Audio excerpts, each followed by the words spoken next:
जनक की जिंदगी एक छोटे से गांव की पगडंडियों में शांति खोजती थी, जहां वह अपनी मासूम बेटी मून के साथ रहती थी। कोलकाता की चकाचौंध और भागदौड़ से दूर यह गांव उसकी दुनिया बन चुका था, लेकिन उसके अतीत की परछाइयां अब भी उसका पीछा नहीं छोड़ती थीं। गांव वाले जनक को कभी पूरी तरह स्वीकार नहीं कर पाए। वे हमेशा उस पर शक करते कि वह किसी शहरी आदमी के साथ मिलकर गांव की जमीन हड़पना चाहती है। मून की मासूमियत और जनक की सादगी भी लोगों के संदेह को मिटा नहीं पाई थी। हर रोज कुछ नई अफवाहें उड़ती और हर नजर में उन दोनों के लिए तिरस्कार छिपा होता।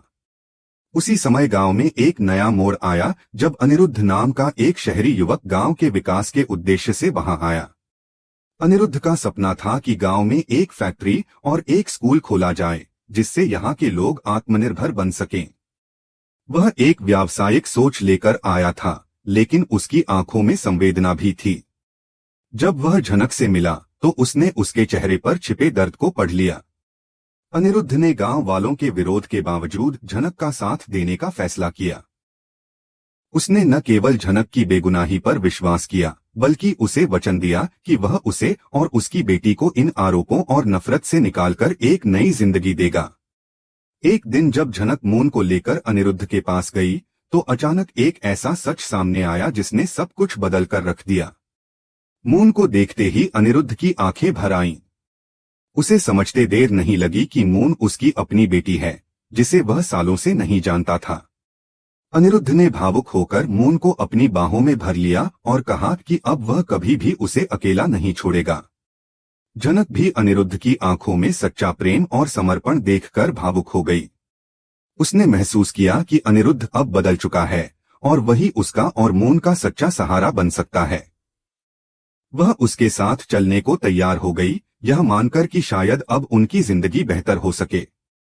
पराशर, जो कि जनक से एक तरफा प्रेम करता था, इस सच्चाई को सुनकर बुरी तरह टूट गया। उसे लगा कि जनक ने उसके साथ विश्वासघात किया है।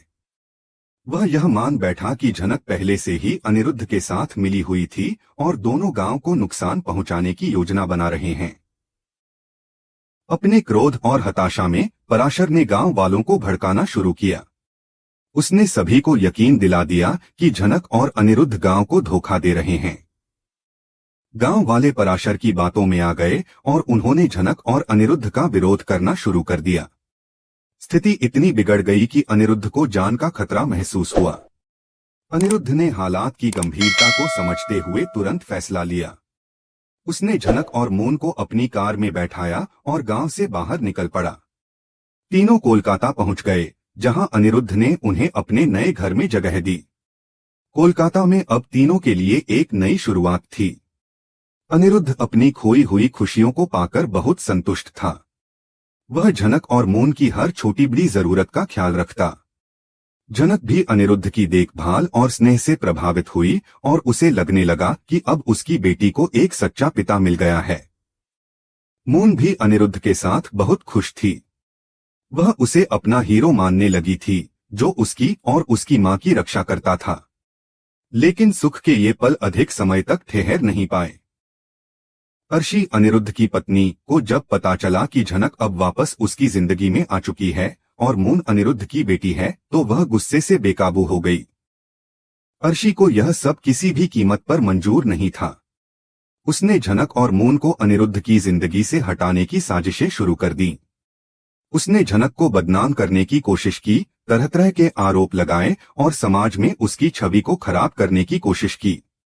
वह चाहती थी कि अनिरुद्ध फिर से उसी के पास लौट आए और जनक को पूरी तरह छोड़ दे। अनिरुद्ध इस पूरे मामले में फंस गया। उसे जनक और मून से बेहद लगाव था, लेकिन वह अर्शी को भी पूरी तरह नजरअंदाज नहीं कर सकता था। उसे समझ नहीं आ रहा था कि वह किस ओर जाए। इन सब के बीच जनक को अनिरुद्ध और अर्शी के बीते रिश्ते की कई बातें पता चलीं। उसने जाना कि अर्शी ने अनिरुद्ध से शादी सिर्फ उसकी दौलत के लिए की थी और उनका रिश्ता उतना सच्चा नहीं था जितना वह सोचती थी। यह जानकर जनक को गहरा आघात पहुंचा। उसे लगा कि अनिरुद्ध ने उसके साथ भी सच्चाई नहीं दिखाई। वह सोचने लगी कि शायद अनिरुद्ध आज भी अर्शी से जुड़ा हुआ है और उसे कभी पूरी तरह अपना नहीं पाएगा। इन सभी उलझनों के बीच झनक ने एक कठिन फैसला लिया। उसने तय किया कि वह अनिरुद्ध और अर्शी के बीच नहीं आएगी।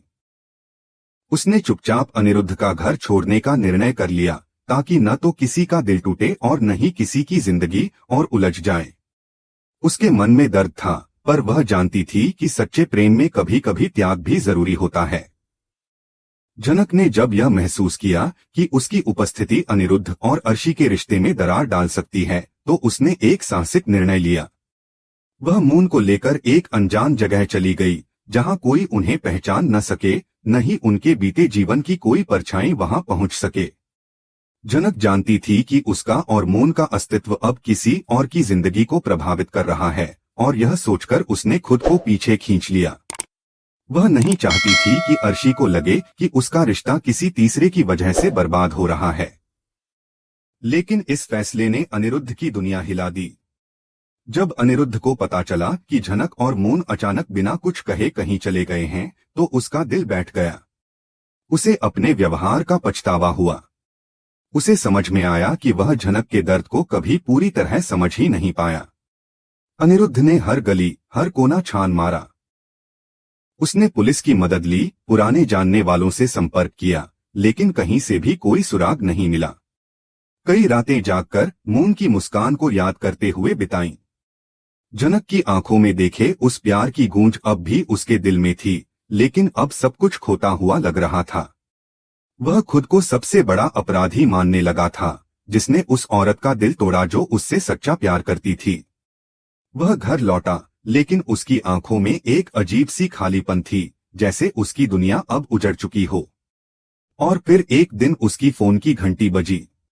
स्क्रीन पर अनजान नंबर चमक रहा था। अनिरुद्ध ने अनमने मन से कॉल उठाया और दूसरी तरफ से आई आवाज ने उसे सन्न कर दिया। झनक थी। उसने बहुत शांति से कहा कि वह और मून सुरक्षित हैं और वह उससे मिलना चाहती है। अनिरुद्ध ने बिना एक पल गवाए उस पते पर जाने का फैसला किया जो झनक ने उसे बताया था।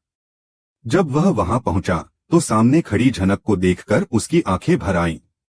उसने झनक को गले लगा लिया, जैसे बरसों बाद अपना खोया हुआ जीवन पा लिया हो। वह बार बार माफी मांगता रहा और झनक ने उसे चुपचाप माफ कर दिया। दोनों की आंखों में एक अनकहा वादा तैर रहा था कि अब वे कभी एक दूसरे से दूर नहीं होंगे। लेकिन उसी मुलाकात में एक और सच्चाई सामने आई, जो अनिरुद्ध के लिए किसी भूचाल से कम नहीं थी। झनक ने कांपती आवाज में बताया कि जिस रात मून का जन्म हुआ, वह रात कितनी कठिन थी। उसने बताया कि कैसे पराशर ने उस मुश्किल घड़ी में उसकी मदद की थी, लेकिन उस रिश्ते में कोई प्रेम नहीं था। असल में मून अनिरुद्ध की ही बेटी थी। यह सुनकर अनिरुद्ध की आंखें फटी की फटी रह गईं। वह कभी सोच भी नहीं सकता था कि उसकी बेटी इतने सालों तक उससे दूर रही। उसकी हकलाहट और आंखों का फैलाव सब बयां कर रहा था। जब झनक ने सिर झुकाकर कहा, यह सच है सर जी, मून आपकी बेटी है, तो उसके शब्द किसी बिजली की तरह अनिरुद्ध के सीने में गूंज उठे। सोती हुई मून के मासूम चेहरे को देखकर अनिरुद्ध की आंखें नम हो गईं। उसे वह दिन याद आया जब पहली बार उसे इस बच्ची में एक अजीब सी अपनाहट महसूस हुई थी। झनक का हाथ पकड़ते हुए उसने धीरे से कहा, तुमने मुझे पहले क्यों नहीं बताया। उसके स्वर में शिकायत भी थी और प्यार भी।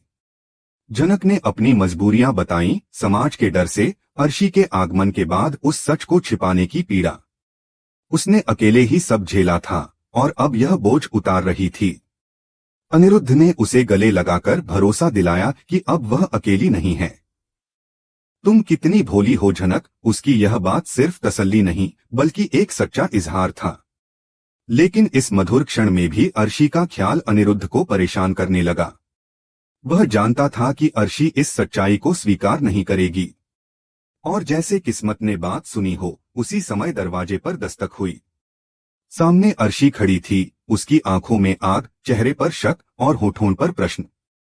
उसने चिल्लाकर पूछा, यह सब क्या हो रहा है। अनिरुद्ध। उसकी आंखें झनक और फिर मून पर टिक गईं। और यह बच्ची कौन है। उसका यह सवाल किसी तूफान के पहले की गड़गड़ाहट जैसा था। अनिरुद्ध और झनक के चेहरों की खामोशी, उनकी आंखों के सवाल अब एक नई जंग की ओर इशारा कर रहे थे।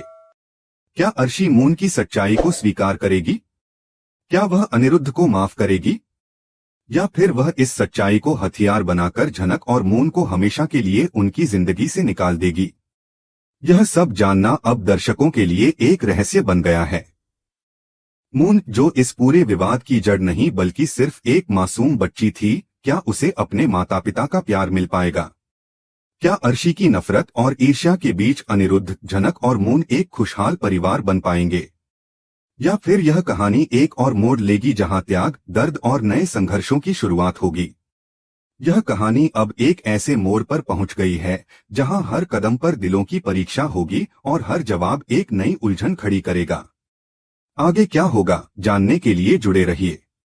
अगर आपको यह वीडियो पसंद आया हो तो लाइक करें और एसएन स्टूडियो को सब्सक्राइब करना न भूलें। हर हर महादेव।